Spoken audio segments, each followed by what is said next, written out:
ಬಾಗೇಪಲ್ಲಿಯಲ್ಲಿ ಬುಧವಾರ ನಡೆದ ಜನತಾ ದರ್ಶನದಲ್ಲಿ ಸುದ್ದಿಗಾರರೊಂದಿಗೆ ಮಾತನಾಡಿದ ಅವರು ಎಲ್ಲವೂ ನಿಯಮ ಬಾಹಿರವಾಗಿ ಮಾಡಿ ಹಣ ಪೋಲು ಮಾಡಿರುವ ಬಗ್ಗೆ ಸಚಿವರು ಆಕ್ರೋಶ ವ್ಯಕ್ತಪಡಿಸಿದರು. ಅನಂತಕುಮಾರ ಹೆಗಡೆ ಅವರು ಹಿರಿಯ ನಾಯಕರು, 4 ವರ್ಷದಿಂದ ಸಾರ್ವಜನಿಕ ಜೀವನದಲ್ಲಿಲ್ಲ. ಅವರ ಮಾತು ಅವರ ವ್ಯಕ್ತಿತ್ವವನ್ನು ತೋರಿಸುತ್ತದೆ. ಸಿಎಂ ಬಗ್ಗೆ ಕೀಳಾಗಿ ಮಾತನಾಡುವುದು ಅವರ ಸಂಸ್ಕೃತಿ ತೋರಿಸುತ್ತೆ. ಅನುಭವ ಹಿರಿತನ ಇರುವ ಮುಖ್ಯಮಂತ್ರಿಗಳ ಬಗ್ಗೆ ಹೀಗೆ ಮಾತನಾಡುವುದು ಸರಿಯಲ್ಲ ಎಂದರು. ಯಾರಿಗೆ ಕೊಂಬು ಇರೋದು ಅವರಿಗೆ ಮಾತ್ರ ಕಾಣ್ತಿರಬೇಕು. ಅವರ ಕಾಲದಲ್ಲಿ ಅವರಿಗೆ ಎಷ್ಟು ಕೊಂಬುಗಳು ಬಂದಿತ್ತು, ಅವರ ಬಗ್ಗೆ ಮಾತನಾಡಲಿ ಎಂದು ಈ ರೀತಿ ಹೇಳಿಕೆ ನೀಡಿರಬೇಕು ಎಂದು ಹೆಸರು ಹೇಳದೆ ಮಾಜಿ ಸಚಿವ ಡಾಕ್ಟರ್ ಕೆ ಸುಧಾಕರ್ ವಿರುದ್ಧ ಟಾಂಗ್ ನೀಡಿದ್ರು. ನೋಡಿ, ಈಗ ಅನಂತಕುಮಾರ್ ಹೆಗಡೆ ಅವರು ಕೇಂದ್ರದಲ್ಲಿ ಸಚಿವರಾಗಿ ಕೆಲಸ ಮಾಡಿರ್ತಕ್ಕಂಥವ್ರು. ಸುಮಾರು 4ಕ್ಕಿಂತ ಹೆಚ್ಚು ಬಾರಿ ಅವರು ಸಂಸದರಾಗಿ ಆಯ್ಕೆಯಾಗಿರ್ತಕ್ಕಂಥವ್ರು. ಸುಮಾರು 4 ವರ್ಷದಿಂದ ಅನಂತಕುಮಾರ್ ಹೆಗಡೆ ಅವರು ಸಕ್ರಿಯವಾಗಿ ಅಥವಾ ಅವರು ಈ ದೇಶದಲ್ಲಿ ಇದ್ದಾರೆ ಅಂತಕ್ಕಂಥದ್ದೇ ಯಾರಿಗೂ ಮಾಹಿತಿನೇ ಇರಲಿಲ್ಲ. ಎಲ್ಲೂ ಸಾರ್ವಜನಿಕವಾಗಿ ಅವರು ಕಾಣಿಸ್ಕೊಳ್ಳಲಿಲ್ಲ. ಯಾವುದೇ ರೀತಿಯಾಗಿ ಅವರು ಸರ್ಕಾರ ಏನೋ ಚುನಾವಣೆಯ ಸಂದರ್ಭದಲ್ಲಿ ಕೂಡ ಇರ್ಬೋದು, ಯಾವುದೇ ಸಂದರ್ಭದಲ್ಲಿ ಅವ್ರು ಇರಲಿಲ್ಲ. ಈಗ ಏನು ಕಾರಣ ಗೊತ್ತಿಲ್ಲ. ನನಗಿದ್ದಂಥ ಮಾಹಿತಿ ಏನೋ ಅನಾರೋಗ್ಯಕ್ಕೆ ತುತ್ತಾಗಿದ್ದರು ಅಂತೇಳಿ ಇತ್ತು ಮಾಹಿತಿ. ಅದನ್ನು ನನಗೆ ಯಾವ ರೀತಿ ಅನಾರೋಗ್ಯ ಅದು ಮಾಹಿತಿ ಇಲ್ಲ. ಆದರೆ ಈಗ ದಿಢೀರಂತ ಈಗ ಇನ್ನು ಕೆಲವೇ 2 ತಿಂಗಳಲ್ಲಿ ಲೋಕಸಭಾ ಚುನಾವಣೆ ಇರುವಂಥ ಸಂದರ್ಭದಲ್ಲಿ ಈ ರೀತಿಯಾಗಿ ಹೇಳಿಕೆ ಕೊಟ್ಟಿರ್ತಕ್ಕಂಥದ್ದು ಬಹುಶಃ ಇಷ್ಟು ವರ್ಷ ರಾಜಕೀಯ ಒಂದು ವ್ಯವಸ್ಥೆಯಲ್ಲಿ ಜವಾಬ್ದಾರಿ ಸ್ಥಾನಗಳನ್ನು ಅಲಂಕಾರ ಮಾಡಿರ್ತಕ್ಕಂಥವರು ಮಾತಾಡ್ತಕ್ಕಂಥ ರೀತಿಯೆಲ್ಲ ಅವರಿಗೆ ಅವರ ನೈಜವಾದಂಥ ಸಂಸ್ಕೃತಿಯನ್ನು ಬಿಂಬಿಸ್ತಕ್ಕಂಥದ್ದು. ಸಿದ್ದರಾಮಯ್ಯನವ್ರ ಬಗ್ಗೆ ಮಾತಾಡುವಷ್ಟು ದೊಡ್ಡವರು ಅನಂತಕುಮಾರ್ ಹೆಗಡೆ ಅವರಲ್ಲ. ಸಿದ್ದರಾಮಯ್ಯನವರ ರಾಜಕೀಯ ಒಂದು ಏನು ಹಾದಿ ಬಂದಿರತಕ್ಕಂಥ ದಾರಿ, ಅವರ ಒಂದು ತತ್ವ ಸಿದ್ಧಾಂತಕ್ಕೆ ಯಾವತ್ತೂ ಅವರು ಕಟ್ಟುಬದ್ಧವಾಗಿರ್ತಕ್ಕಂಥವ್ರು. ಅಂಥವ್ರ ಬಗ್ಗೆ ಇವರು ಕೀಳಾಗಿ ಮಾತಾಡ್ತಾರಂದರೆ ಅವರು ಯಾವ ರೀತಿ ಅವರ ಸಂಸ್ಕೃತಿ ಅವರ ಒಂದು ಸಂಸ್ಕೃತಿ ಯಾವ ರೀತಿ ಇದೆ ಅಂತಕ್ಕಂಥದ್ದನ್ನು ನಾವು ಅರ್ಥ ಮಾಡ್ಕೋಬೇಕಾಗತ್ತೆ. ರೋಪ್ವೇ ಬಗ್ಗೆ ಸರಿಯಾದ ಮಾಹಿತಿ ಪಡೆಯಿರಿ. ಜಮೀನು ವಿಚಾರ ಗೊಂದಲದಲ್ಲಿದೆ. ಗೊಂದಲ ಇಲ್ಲದ ಚಿಕ್ಕಬಳ್ಳಾಪುರ ವ್ಯಾಪ್ತಿಯ ಜಮೀನು ಇಳಿಜಾರು ಪ್ರದೇಶವಾಗಿದೆ. ಮಾಹಿತಿ ಇಲ್ಲದೆ ಅವರು ಮಾತನಾಡುತ್ತಿದ್ದಾರೆ ಎಂದು ವಾಗ್ದಾಳಿ ನಡೆಸಿದರು.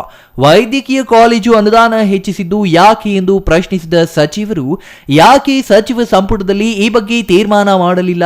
ಗುತ್ತಿಗೆದಾರರೊಂದಿಗೆ ಮಾತನಾಡಲಾಗಿದೆ. ವೈದ್ಯಕೀಯ ಕಾಲೇಜು ಉಳಿಯಲು ಶ್ರಮಿಸಲಾಗುತ್ತಿದೆ ಎಂದರು. ವೈದ್ಯಕೀಯ ಕಾಲೇಜಿನಲ್ಲಿ ವಿದ್ಯಾರ್ಥಿನಿಯರು ಮತ್ತು ವಿದ್ಯಾರ್ಥಿಗಳ ಹಾಸ್ಟೆಲ್ ನಿರ್ಮಾಣವಾಗುತ್ತಿದೆ. ಪ್ರಧಾನಿ ಬರ್ತಾರೆ ಅಂತ ಕಾಲೇಜು ಮುಂದೆ ಪ್ರವೇಶ ದ್ವಾರ ತರಾತುರಿಯಲ್ಲಿ ನಿರ್ಮಾಣ ಮಾಡಲಾಗಿದೆ. ಈ ವರ್ಷದ ಅಂತ್ಯಕ್ಕೆ ರಾಷ್ಟ್ರೀಯ ಹೆದ್ದಾರಿ ದಶಪಥ ರಸ್ತೆಯಾಗಿ ಬಡ್ತಿ ಪಡೆಯುತ್ತಿದೆ. ಅಗತ್ಯ ಜಾಗಗಳಲ್ಲಿ ಸೇವಾ ರಸ್ತೆ ನಿರ್ಮಾಣ ಮಾಡಲು ಕ್ರಮ ವಹಿಸಲಾಗುತ್ತಿದೆ ಎಂದರು. ಅಮಾನಿ ಗೋಪಾಲಕೃಷ್ಣ ಕೆರೆಯಲ್ಲಿ ಅಭಿವೃದ್ಧಿ ನಡೆಯಲಿದೆ. ತೋಟಗಾರಿಕೆಗೆ ನೀಡಿರುವ ಆದೇಶ ರದ್ದು ಮಾಡಿ ಅಲ್ಲಿ ಅಭಿವೃದ್ಧಿ ಮಾಡಲಾಗುತ್ತದೆ. ಲೋಕಸಭೆ ಟಿಕೆಟ್ಗಾಗಿ ಸಕ್ರಿಯವಾಗಿದ್ದೀನಿ ಎಂದು ತೋರಿಸಿಕೊಳ್ಳಲು ಈ ಬಗ್ಗೆ ಮಾತನಾಡುತ್ತಿದ್ದಾರೆ ಎಂದು ಲೇವಡಿ ಮಾಡಿದ್ರು. ಚಿಕ್ಕಬಳ್ಳಾಪುರದಲ್ಲಿ ವೈದ್ಯಕೀಯ ಕಾಲೇಜು ನಿರ್ಮಾಣ ಮಾಡಬಹುದಿತ್ತು. ಇದರಿಂದ ಹಣ ಉಳಿಯುತ್ತಿತ್ತು. ಆದರೆ ಯಾಕೆ ಅಷ್ಟು ದೂರದಲ್ಲಿ ನಿರ್ಮಿಸಿದ್ರು? ಕೋಚಿಮೂಲ್ ನಿಯಮ ಬಾಹಿರವಾಗಿ ಬೇರ್ಪಡಿಸುವ ಕೆಲಸ ಮಾಡಿದ್ರು. ವಿಭಜನೆ ವೇಳೆ ಮಾರುಕಟ್ಟೆಯು ಮುಖ್ಯವಾಗಿದೆ. ವಿಭಜನೆ ನ್ಯಾಯಯುತವಾಗಿದ್ರೆ ಯಾಕೆ ಕೋರ್ಟಿನಲ್ಲಿ ನ್ಯಾಯ ಸಿಗಲಿಲ್ಲ ಎಂದು ಪ್ರಶ್ನೆ ಮಾಡಿದ್ರು.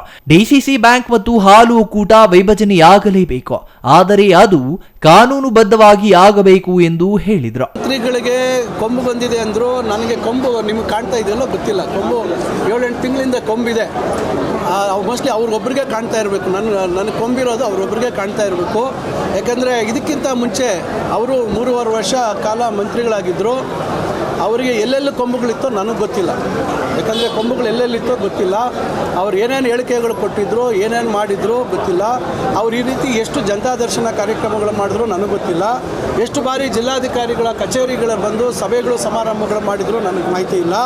ಆಯ್ತಲ್ಲ, ಅವರು ಯಾಕೆ ಬಹುಶಃ ನಾವು ಅವ್ರ ಬಗ್ಗೆ ಮಾತಾಡ್ತಾ ಇಲ್ಲ ಅನ್ನೋ ಒಂದು ನೋವಿಗೆ ಬಹುಶಃ ನಾವು ಅವ್ರ ಬಗ್ಗೆ ಮಾತಾಡಲಿ ಅಂತಕ್ಕಂಥ ಒಂದು ದೃಷ್ಟಿಯಲ್ಲಿ ಬಹುಶಃ ಏನಾದರೂ ಹೇಳಿಕೆ ಕೊಟ್ಟಿರ್ಬೋದು. ಒಂದು ನಾನು ಸ್ಪಷ್ಟವಾಗಿ ಹೇಳ್ತಕ್ಕಂಥದ್ದು, ಇವತ್ತು ರೋಪ್ವೇ ವಿಚಾರದಲ್ಲಿ ದಯವಿಟ್ಟು ನಾನು ಅವ್ರು ಮತ್ತೆ ಭಾಳ ಗೌರವದಿಂದ ಅವ್ರಿಗೆ ಹೇಳ್ತೀನಿ, ದಯವಿಟ್ಟು ಮಾಹಿತಿ ತರಿಸ್ಕೊಳ್ಳಿ. ಮೆಮೊರಾಂಡಮ್ ಆಫ್ ಅಂಡರ್ಸ್ಟ್ಯಾಂಡಿಂಗ್ ಯಾವಾಗಾಯಿತು? ಅಪ್ಪರ್ ಟರ್ಮಿನಲ್ ಪಾಯಿಂಟ್ಗೆ ತೋಟಗಾರಿಕೆ ಇಲಾಖೆಯಿಂದ ಪ್ರವಾಸೋದ್ಯಮ ಇಲಾಖೆಗೆ ಜಮೀನು ವರ್ಗಾವಣೆ ಮಾಡಿದ್ರಾ? ಇದುವರೆಗೂ ವರ್ಗಾವಣೆ ಆಗಿಲ್ಲ. ಲೋವರ್ ಟರ್ಮಿನಲ್ ಪಾಯಿಂಟು ಏನಿದೆ ಅದಕ್ಕೆ ಜಾಗ ಏನು ಕೊಟ್ಟಿದ್ರು, ದೊಡ್ಡಬಳ್ಳಾಪುರ ಭಾಗದಲ್ಲಿ 7 ಎಕರೆ ಕೊಟ್ಟಿದ್ರು, ಅದು ಗೊಂದಲದಲ್ಲಿದೆ. ಈ ಮೂಲ ಬಗ್ಗೆ ಅವ್ರು ಹೇಳೋದಕ್ಕೆ ಯಾವುದೇ ನೈತಿಕತೆ ಇಲ್ಲ ರೀ. ನೋಡ್ರಿ, ನೀವು ಯಾರಿಗೋ ಅಲ್ಲಿ ಕೂರಿಸ್ಬೇಕು, ಯಾರಿಗೋ ಒಂದು ಅಧಿಕಾರ ಕೊಡಿಸ್ಬೇಕು ಅನ್ನೋ ಉದ್ದೇಶದಿಂದ ನಿಯಮಗಳ ಬಾಹಿರವಾಗಿ, ನಿಯಮಗಳ ವಿರುದ್ಧ ಕೋಚಿಂಗ್ ಮಿಲ್ಲನ್ನು ನೀವು ಅದನ್ನು ಬೇರ್ಪಡಿಸುವಂಥ ಕೆಲಸ ಮಾಡಿದ್ರಿ. ಈಗ ಇಲ್ಲಿ ನಿಮಗೆ ಪ್ಯಾಕಿಂಗ್ ಯೂನಿಟ್ ಎಲ್ಲಿದೆ? ಇಲ್ಲಿ ಟೆಟ್ರಾ ಪ್ಯಾಕ್ ಇದೆ, ಪ್ಯಾಕಿಂಗ್ ಯೂನಿಟ್ ಎಲ್ಲಿದೆ? ಇವೆಲ್ಲ ಆಗಬೇಕಲ್ಲ. ಈಗ 50 ಕೋಟಿ ರೂಪಾಯಿ ಕೊಡೋಕ್ಕೆ ರೆಡಿ ಇದ್ದಾರೆ, ಯಾರೋ ನಮ್ಮ ಕೋಮೂಲಿಂದ ಕೊಡೋಕ್ಕೆ ರೆಡಿ ಇದ್ದಾರೆ. ಇವೆಲ್ಲ ತಯಾರಿ ಮಾಡ್ಕೋಬೇಕು. Subbu, CTV news, Bagepalli.